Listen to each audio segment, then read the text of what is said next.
देखिए जर्नल में दूसरा नंबर जो क्वेश्चन है जिसमें आप लोग ये समझ लिए हैं कि खाता तीन प्रकार के होते हैं, पर्सनल अकाउंट, रियल अकाउंट और नॉमिनल अकाउंट। बोलना नहीं है, सिर्फ सुनिए समझिए।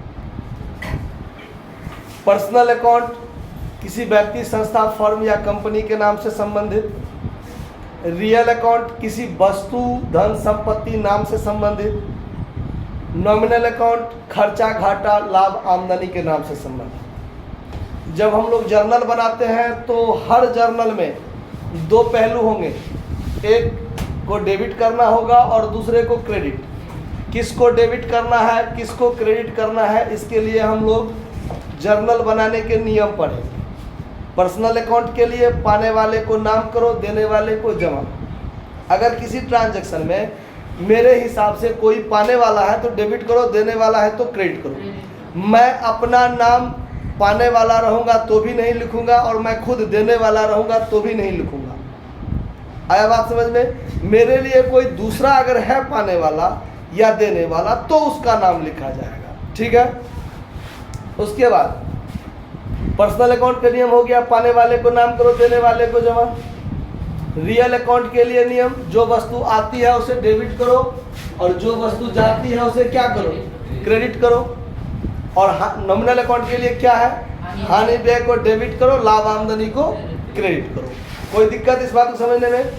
अब 2 नंबर सवाल कहता है, देखिए, निम्नलिखित लेन देनों का लेखा रोजनामचे में कीजिए। 2020 अप्रैल 2 को एक व्यापारी ने व्यापार प्रारंभ किया, तो जो प्रारंभ किया व्यवसाय वही मालिक होगा और वही मालिक के पुस्तकों में हमको क्या करना है, जर्नल एंट्री बनाना है। तो यहाँ लिख दिए हमने journal entry in the books of A merchant, यानी किसी मर्चेंट के पुस्तक में जर्नल एंट्री हमको क्या करना है, बनाना है। क्लियर? पहला 2020 अप्रैल 2 को, तो देखिए कैसे बनाएंगे। ये पहला कॉलम डेट का है तो 2020 यहाँ लिख दिए। अप्रैल महीना है तो 3 को मात्र अक्षर देंगे।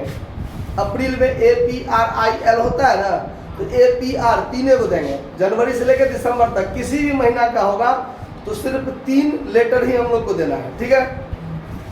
उसके बाद देखिए व्यापार प्रारंभ किया, तो एक व्यापारी ने व्यापार प्रारंभ किया नगद से, तो मेरे व्यवसाय में क्या आया, कैश आया।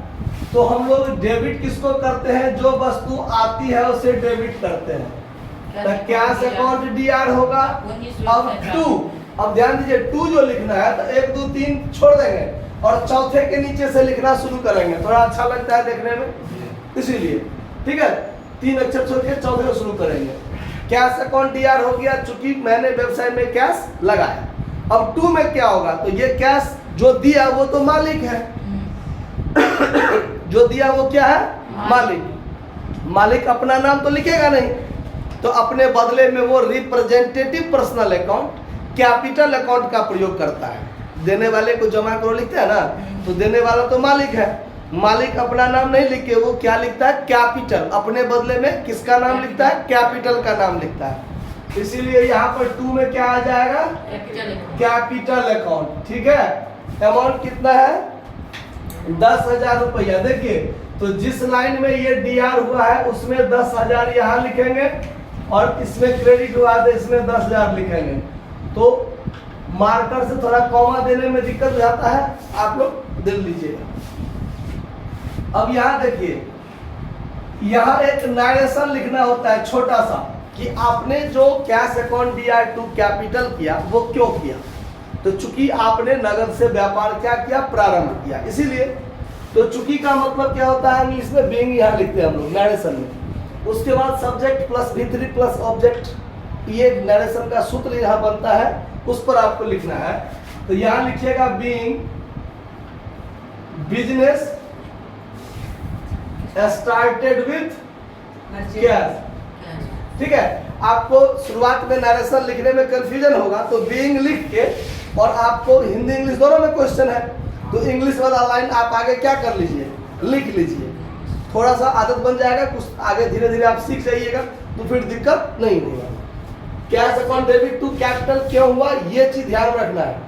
कैश आया तो डेबिट और कैपिटल मालिक ने लगाया है ना, तो मालिक अपना नाम नहीं लिख के टू कैपिटल लगाता है, ध्यान रहेगा। चलिए, और उसके बाद ये एक लाइन खींच दे रहा है यहाँ से यहाँ तक, यानी ये बाउंड्री के अंदर बंद हो गया एक जर्नल एंट्री, ठीक है। अब दूसरा क्या है, देखिए 2 तारीख को ही बैंक में जमा किया, 2 तारीख को ही क्या किया, बैंक में जमा। तो यहाँ एक साइन ऑफ इंट्रोगेशन डाल देंगे ऐसे, जो ऊपर में ये अप्रैल है वही यहाँ भी होगा, और 2 तारीख को ही हमने बैंक में नगद क्या किया, जमा किया। अब यहाँ पाने वाला कौन है, बैंक में नगद जमा किया, तो मेरे लिए पाने वाला कौन है, बैंक, और मेरे पास से क्या जा रहा है, कैश।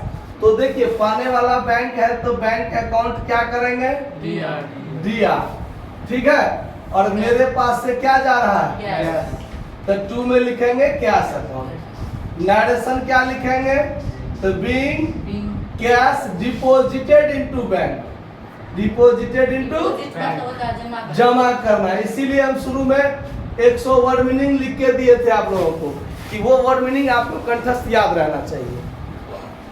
4000 रुपया आपने क्या किया, बैंक में जमा किया, तो यहाँ भी 4000, यहाँ भी 4000। एंट्री समझ में आ रहा है। तीसरा एंट्री देखिए, 5 तारीख को, 5 तारीख को क्या कहता है कि राम से उधार माल खरीदा, राम से, अब यहाँ देखिए राम से हम उधार माल खरीदते हैं, तो जब ये हम बोले थे ना, जब ये माल खरीदा लिखा हो, क्या लिखा हो, माल खरीदा, यानी स्पष्ट नहीं है कि मैंने क्या खरीदा।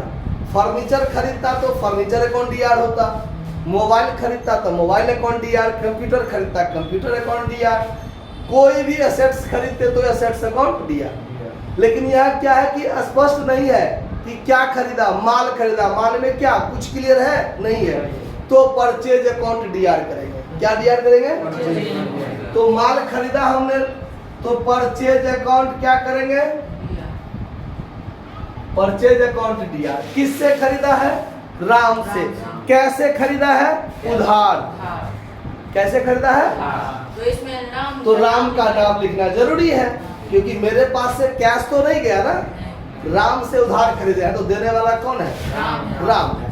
तो 2 में क्या लिखेंगे, टू राम्स अकाउंट। देखिए कभी आदमी का नाम होगा ना, तो एपोस्ट्रोफी लगा के यहाँ ऊपर में कॉमा डाल के तब एस लगाना है, अगर किसी आदमी का नाम हो तो, ठीक है, या नहीं तो आप एपोस्ट्रोफी असली में लगाइए और उसके आगे अकाउंट भी मत लगाइए, सीधे टू राम लिख दीजिए, सही है। लेकिन यदि अगर अकाउंट लगाइएगा यहाँ, तो एपोस्ट्रोफी एस लगाना पड़ेगा। क्यों, तो सीधे आप राम लिख सकते हैं, लेकिन राम खाता नहीं ना, ये खाने वाला खाता नहीं, सीधे राम का खाता होगा, इसीलिए एपोस्ट्रोफी एस का प्रयोग होगा, ठीक है। नरेशन लिखेंगे, being goods purchased from Ram. कैसे खरीदे हैं, ऑन क्रेडिट। उधार को अंग्रेजी में क्या लिखते हैं, ऑन क्रेडिट। कितना का माल खरीदे हैं, 4000 का। कितना का, 4000, ठीक है। उसके बाद देखिए अगला एंट्री, मोहन को नगद भुगतान किया, मोहन को नगद भुगतान किया, तो पाने वाला कौन है, और मेरे पास से क्या जा रहा है, ठीक है, तो पाने वाला कौन है, मोहन। तो यहाँ क्या तारीख को है, ये 6 तारीख को, 6 तारीख को पाने वाला मोहन है, तो मोहन से अकाउंट क्या होगा, और मेरे पास से क्या जा रहा है, कैश अकाउंट, ठीक है। और नरेशन क्या लिख देंगे, being cash paid to Mohan, being cash paid to, कितना रुपया, 500, तो यहाँ लिख दीजिए 500। आया समझ में। फिर आगे देखिए 10 तारीख को, 10 तारीख को क्या है, नगद बिक्री। नगद बिक्री मतलब मैंने नगद में माल बेचा। क्या बेचा, बिक्री दिया हुआ ना, क्या बेचा स्पष्ट है, नहीं है, तो हमने नगद बेचा, ये तो क्लियर है। तो मेरे पास क्या आया, कैश, तो आया कैश, तो cash account cash account. Sales और टू में जब हम लोग माल बेचते हैं तो टू में सेल्स लिखते हैं। खरीदेंगे तो परचेज अकाउंट दिया, और जब माल बेचेंगे तो टू में क्या जाएगा, बिका के। माल बिका के जाएगा ना, तो टू में क्या लिखेंगे, सेल्स। ध्यान रखना ये सब बात, आगे हर सवाल में ऐसा मिलेगा तो सेम एंट्री होगा। टू सेल्स अकाउंट, नरेशन क्या लिखेंगे, being goods sold for cash. ठीक है, कितना रुपया का, कितना का माल बेचे, 1000, 1000 एक। ठीक है, समझ में आ रहा है ना, कोई दिक्कत तो नहीं। उसके बाद देखिए, सोहन को माल बेचा 15 तारीख को, 15 तारीख को सोहन को। माल बेचा। अब देखिए यहाँ पर आदमी का नाम दिया हुआ है कि सोहन को माल बेचा, लेकिन नगद या उधार का चर्चा नहीं है। ध्यान रखिएगा, अगर सोहन को नगद माल बेचता तो स्पष्ट है नगद बेचा, सोहन को उधार माल बेचा तो स्पष्ट है उधार माल बेचा। लेकिन अगर सोहन को माल बेचा ऐसा लिखा हो, नगद या उधार का चर्चा नहीं हो, तो हम ये मानकर चलेंगे कि उधार माल बेचा है। कैसे माल बेचा है, उधार माल बेचा। यहाँ पर सोहन को हमने माल बेचा तो उधार माल बेचा, स्पष्ट क्लियर नहीं है, मतलब उधार माल बेचा। तो पाने वाला कौन है, सोहन।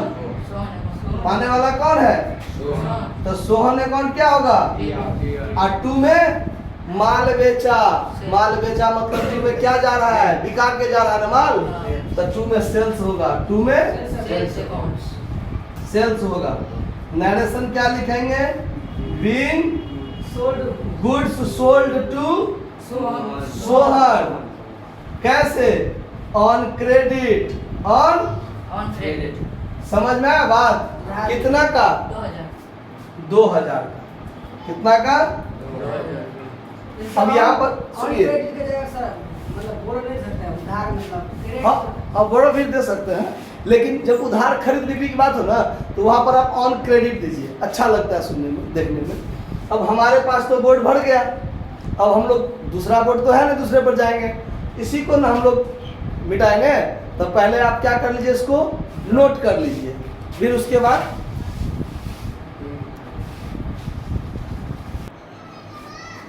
देखिए। अब अगला क्या तारीख तक हो गया था अपना लोग का, 15 तारीख तक हो गया था ना। 16 तारीख से देखिए, 16 नहीं 20 तारीख है। 20 तारीख में क्या है, ध्यान से देखिए, गणेश से नगद रकम प्राप्त हुई। गणेश से नगद रकम प्राप्त हुई, तो मेरे पास क्या आया, मेरे यहाँ कैश आया ना मेरे पास, तो कैश अकाउंट क्या होगा, डेबिट। और दिया कौन, दिया कौन, गणेश, तो टू में क्या हो जाएगा, गणेश। एंट्री समझ में आ गया बात। तो 2020 अप्रैल 20, वही है ना, गणेश से नगद रकम मिला, मेरे पास क्या आया, कैश अकाउंट, और दिया कौन, गणेश। तो टू में लिखेंगे टू गणेश अकाउंट। कितना रुपया है, 6000 है ना, तो यहाँ लिख दीजिए 6000 रुपया, ठीक है। और यहाँ नरेशन दीजिएगा, being cash received from Ganesh, ठीक है। अगला देखिए, अगला क्या तारीख को है, अगला ट्रांजैक्शन है आपका नगद माल खरीदा। क्या खरीदा, नगद माल खरीदा। यानी पहले बता दिया है कि जब ये माल खरीदा हो तो किसको डीआर लिखेंगे, purchase account, purchase account D R. और मेरे पास से क्या जा रहा है, कैश जा रहा है, तो टू में क्या हो जाएगा, कैश अकाउंट। ये तारीख 25 को 2000 का ट्रांजैक्शन था, 25 तारीख को 2000 रुपया का ट्रांजैक्शन था, तो purchase account DR to cash account हो गया ना। नरेशन में होगा, being goods purchased for cash, चूंकि नगद में खरीदे हैं इसीलिए अगला ट्रांजैक्शन देखिए क्या है। अगला ट्रांजैक्शन है आपका बैंक से नगद रकम निकाला 30 तारीख को। 30 तारीख को बैंक से नगद रकम निकाले तो मेरे पास क्या आया? कैश आया। मेरे पास कैश आया। हाँ। तो आने वाली वस्तु को क्या करो? डेबिट। डेबिट करो। तो कैश अकाउंट क्या हो जाएगा? डेबिट। डेबिट हो जाएगा। और दिया कौन? बैंक। दिया कौन? बैंक। तो टू में क्या हो जाएगा? Bank account credit. Bank account credit नहीं कहना है, टू कह दिया ना, हाँ। हो गया bank credit to bank account. ठीक है, नरेशन लिखेंगे बीइंग कैश विथड्रॉन, मतलब होता है निकालना।